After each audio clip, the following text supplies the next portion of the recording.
Bili namin ito galing sa isang store dito sa San Carlos City, Negros Occidental.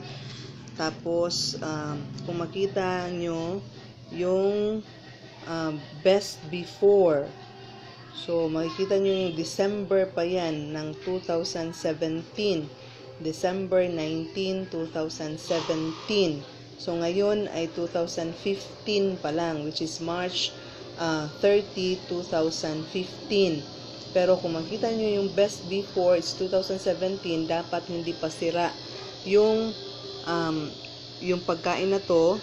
Yan yung pangalan ng dilata na to. Tapos, nung nabuksan namin ito, grabe talaga yung pagkasira.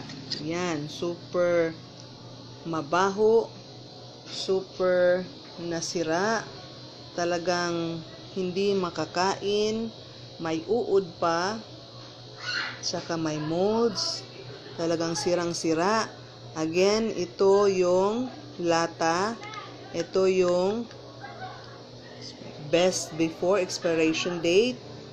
Yan, klarong-klaro yan, 2017 pa talaga. Bagong-bago ito binili nung isang araw lang. Yan.